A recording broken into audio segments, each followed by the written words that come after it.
Hi friends. आज एक और बिज़नेस का एनालिसिस करने जा रहे हैं हम। और ये कंपनी का नाम है कल्याण ज्वेलर्स। ये भी एक ज्वेलरी सेक्टर की कंपनी है। और साथ ही साथ डिस्क्लेमर भी देता चलूँ कि मैं इसमें इन्वेस्टेड हूँ एक्चुअल में। तो ये कंपनी बेसिकली ज्वेलरी का काम करती है। एक्चुअल में इस कंपनी को बनाया गया था 1993 में बाय टी.एस. कल्याण रामन, जो कि अभी भी जीवित हैं और चेयरमैन और प्रमोटर हैं इस कंपनी के एक्चुअल में। अब लेकिन बिज़नेस जो है उनके लड़के दोनों संभाल रहे हैं, जिनका नाम राजेश कल्याण रमन है और रमेश कल्याण रमन है, जो कि संभाल रहे हैं इस बिज़नेस को। बेसिकली ज्वेलरी से रिलेटेड बिज़नेस है।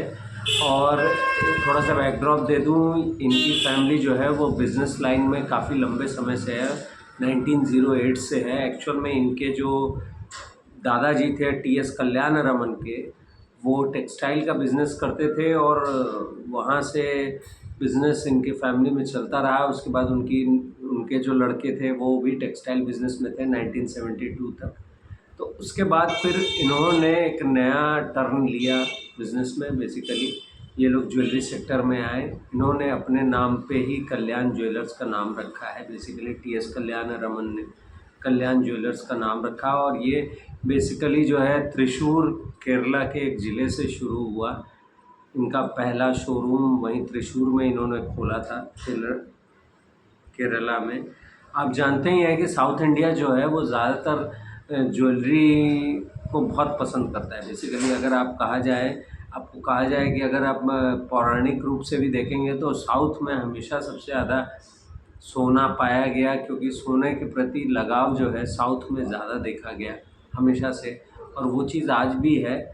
साउथ जो स्टेट्स हैं, सदर्न स्टेट्स हैं हमारे देश के, वो ज़्यादा कंज्यूम करते हैं सोने को बनस्पत के बाकी सेक्शन ऑफ या बाकी पार्ट ऑफ इंडिया से।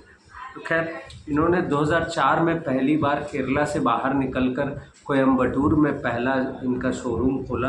तो बेसिकली ये शुरू जब इन्होंने बिज़नेस किया था तो ये साउथ ओरिएंटेड बिज़नेस था। बेसिकली साउथ में ये पहले अपने पाँव जमा रहे थे, धीरे धीरे करके। पहले इन्होंने केरला में अपना पाँव जमाया, उसके बाद फिर ये कोयम्बटूर की तरफ गए, तमिलनाडु की तरफ। 2010 में तेलंगाना और कर्नाटक में इन्होंने ब्रांचेस खोलना शुरू की।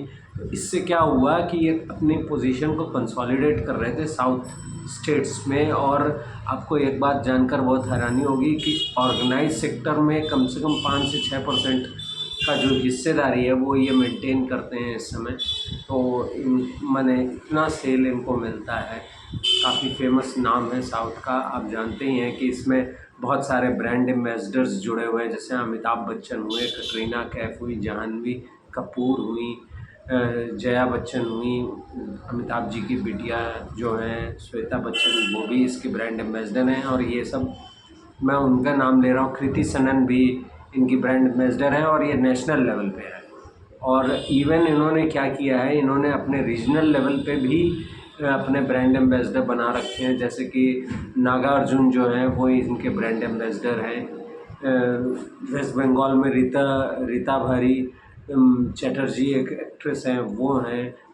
पूजा सावंत है महाराष्ट्र में। तो रीजनल लेवल पे भी इनके एक्टर्स एंड एक्ट्रेसेस को इन्होंने ब्रांड एम्बेसडर बना रखा है। इससे क्या होता है, कनेक्ट मिलता है। एक्चुअल में लोगों के कुछ फेवरेट स्टार्स होते हैं, जब वो प्रोडक्ट का ऐड करते हैं तो उससे क्या होता है, लोगों को विजिबिलिटी मिलती है, लोगों को अपनापन लगता है बेसिकली। और कंपनी जो है वो बेसिकली इस तरीके के इस तरीके का काम करती है कि वो अपने लेवल पे कंपनी जो है इस तरीके का काम करती है कि वो अपने लेवल पे इन सारी चीज़ों को मेंटेन करती हैं। और शुरू से ही build and businesses and trust जो है और ट्रांसपेरेंसी इनका कोर रहा है बिज़नेस का। तो मैं थोड़ा सा आगे बढ़ूँ अब इससे। 2012 में ये जो है गुजरात में गए। बेसिकली पहली बार ऐसा हुआ जब ये साउथ से निकलकर किसी भी वेस्टर्न स्टेट्स में जाकर इन्होंने ब्रांच खोली। उसके बाद 2013 में महाराष्ट्र में, मिडिल ईस्ट में, और 2014 में दिल्ली में इन्होंने अपनी ब्रांचेस खोली। 2015 में ईस्ट इंडिया की तरफ गए। ईस्ट इंडिया मैंने कहने का मतलब है उड़ीसा के स्टेट में और तमिलनाडु की तरफ में। 2016 में जो है वेस्ट बंगाल, राजस्थान पे इन्होंने फोकस किया। और 2017 में एक इन्होंने अपना ऑनलाइन बिज़नेस लॉन्च किया जिसका नाम कैंडेर था। बाद में जाकर इन्होंने क्या किया, उस ऑनलाइन बिज़नेस को रिटेल में चेंज कर दिया, जो कि इनके बिज़नेस का सेकंड पार्ट है। बेसिकली पहला पार्ट कल्याण ज्वेलर्स है जो कि गोल्ड रिलेटेड ज्वेलरी बनाता है, और सेकंड पार्ट कैंडेर है। कैंडेर जो है वो स्टडेड ज्वेलरी बनाता है। स्टडेड माने हुआ जो डायमंड से रिलेटेड ज्वेलरीज होती हैं, जो हल्की ज्वेलरीज होती हैं, जो लाइट वेट होती हैं, जिनकी माने ट्रेडिशनल ज्वेलरी जो भारी ज्वेलरी से ये हल्की ज्वेलरीज बनाने का इन्होंने एक अलग सा ब्रांड बनाया। पहले वो ऑनलाइन था 2017 में, उसके बाद इन्होंने उसकी ब्रांचेस खोलना शुरू की धीरे धीरे करके। जैसे जैसे सक्सीड करते गए, डिमांड आना शुरू हुई, तो 2018 में असम, छत्तीसगढ़, झारखंड में भी इन्होंने अपने ब्रांचेस खोलना शुरू किए, और 2022 में जाकर इन्होंने पूरा मॉडल बदलने की कोशिश की।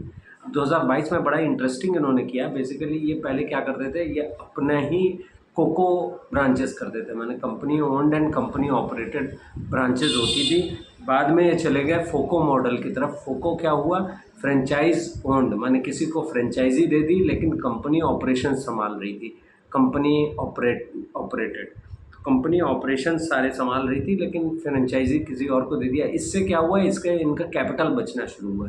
कैपिटल किस तरीके का, जैसे कि जो सोने की ज्वेलरी वो वहाँ बेच रहे हैं अपने शॉप्स में रखकर या बड़े शॉप्स में, तो उनमें क्या होता था, उसकी जो कैपिटल होती है वो फ्रेंचाइजी जिसको दी हुई है वो उसका पेमेंट करता था। बेसिकली स्टाफ की सैलरी कल्याण ज्वेलर्स ही देते थे।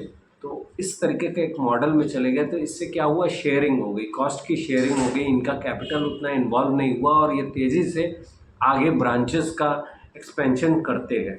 तो बेसिकली ये एक तरीके का मॉडल था। इस क्वार्टर में अगर आप देखें नंबर ऑफ़ शोरूम्स, तो कल्याण ज्वेलर्स के खुद के शोरूम करीब करीब 287 है, जिसमें कि फोको मॉडल में 161 शोरूम्स हैं। माने 161 ऐसे शोरूम्स हैं जिनमें फ्रेंचाइजी को इन्होंने दे दिया। तो उसमें क्या हुआ है, इनका वो 161 शोरूम पे इनका कैपिटल में शेयरिंग हो रही है बेसिकली फ्रेंचाइजी ओनर्स के साथ।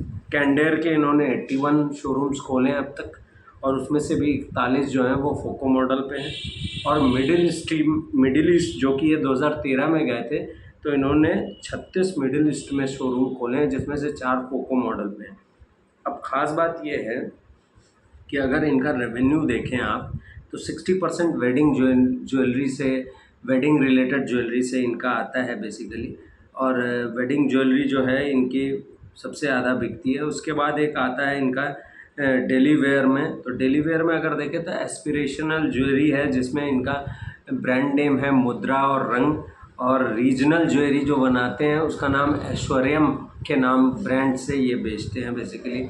स्टडेड ज्वेलरी जो कि कैंडर के लिए लगती है, उसमें इन्होंने निमाह, तेजस्वी, जिया और हीरा, इन ब्रांड के तले ये प्रोडक्ट्स को लॉन्च करते हैं और कंटिन्यू वो माने एक, इसको ऐसे कह सकते हैं एक सीरीज़ चल रही है, वो बेसिकली इसमें आगे जा रहे हैं। तो सेल जो है 60% वेडिंग ज्वेलरी से आता है, 30% डेली ज्वेलरी से आता है, और 10% फैशन ज्वेलरी से आता है, जो कि कभी कभार जैसे गिफ्टिंग कह लीजिए या फिर फैशनेबल ज्वेलरी जैसी चलती है वैसा था।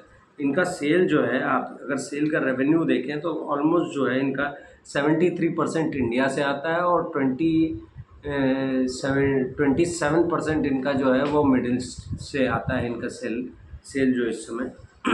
तो प्रीडिनोमिनेटली अगर आप कहें तो इंडिया पे ज़्यादा फोकस करते हैं बेसिकली। और इनका जो है अगर इंडिया में ब्रेकअप देखें तो करीब करीब 20% नॉर्थ से इनका सेल आता है, 15% ईस्ट से आता है। तो नॉर्थ और ईस्ट को अगर मिला लें तो 35% होता है, लेकिन साउथ और वेस्ट को अगर मिला दें तो वहाँ से 65% आता है। माने साउथ से सबसे ज़्यादा सेल आता है, 40% सेल आता है कंपनी को, और 25% जो है वो वेस्ट से आता है। तो ये एक ख़ास बात थी। और मैं अब इसके बाद कंपनी का जो है फिनेंशियल्स पे बात करूँगा कि फिनेंशियल्स जो इस साल इनके थे। तो अगर आप देखें सेल को Q1 25 से Q1 26 के लिहाज से, तो पिछले साल इनका सेल जो था वो 46,811 करोड़ था, माने 46,811 करोड़ का सेल था Q1 25 में। इस बार Q1 26 में इनका सेल है करीब 61,422, ऑलमोस्ट वहाँ से 31% की ग्रोथ है सेल में। और ग्रॉस प्रॉफिट अगर आप देखें तो पिछले साल 6585 था और इस बार 8364 है, उसमें भी करीब करीब 27% की ग्रोथ है। अगर इबिट्टा लेवल पे जाकर इसको देखें कि क्या बचता है इनका, मैंने ग्रॉस प्रॉफिट के बाद जो इंटरेस्ट और ये सारे के खर्चे निकाल देने के बाद, तो 3086 करोड़ था पिछले साल, इस बार 4342 करोड़ है। ग्रॉस प्रॉफिट लेवल पे इनका जो मार्जिन है वो करीब करीब 13.6 है इस समय, पिछले साल ये 14.1 था। तो बेसिकली बहुत ही एग्रेसिवली अपने शोरूम्स खोलने की वजह से इनका जो ग्रॉस प्रॉफिट है वो मार्जिन जो है वो थोड़ा सा डिटोरिएट हुआ है। लेकिन कंपनी ने आज इस बार के कॉन कॉल में आगे का एक नया विज़न दिया है, एक नया तरीका बताया है कि कैसे वो आगे जाकर इसको इम्प्रूव करने वाले हैं, तो उस पर मैं अभी आगे बात करता हूँ। इबिट्टा मार्जिन जो है वो पिछले साल 6.6 था और इस साल अब 7.1 है। तो इबिट्टा लेवल पे अगर आप बेहतर कर रहे हैं तो इससे समझ में आता है कि आप अपने जो आपका जो इंटरेस्ट का पार्ट है या खर्चा जो है इंटरेस्ट और डेप्रिसिएशन के पार्ट को कम कर रहे हैं, इसलिए इबिट्टा बढ़ रहा है आपका। पैट जो है पिछले साल 1651 था जो कि 3.5% के हिसाब से था, और इस साल 2565 है जो कि 4.2% के हिसाब से है। तो इबिट्टा प्रॉफिट के लेवल पे देखेंगे तो कंपनी ने बहुत अच्छा किया, 55% की ग्रोथ है प्रॉफिट के लेवल पे। और एक फिगर मैं आपको देना चाहूँगा, सन 2022 में कंपनी का ओवरऑल सेल जो था वो 10,818 करोड़ था और 2025 में कंपनी का जो सेल है वो 25,045 करोड़ है। माने अगर एक रफ एनालिसिस भी करें तो कम से कम वहाँ से पिछले 3 साल में 1.5 गुना माने 150 टाइम्स सेल बढ़ गई है, माने 10,000 से सीधे 25,000 पे पहुँच गए हैं। और अगर प्रॉफिट को देखें तो प्रॉफिट में तो ह्यूमंगस ग्रोथ है। 2022 में प्रॉफिट सिर्फ 224 करोड़ था, 2025 में प्रॉफिट जो है वो 714 करोड़ रुपये। और कंपनी के इस समय सब मिलाकर अगर सारे मॉडल पकड़ के लिए देखा जाए तो 406 शोरूम है इस समय कंपनी के, इंडिया में, मिडिल ईस्ट में और यूएसए में भी इनके 2 ठो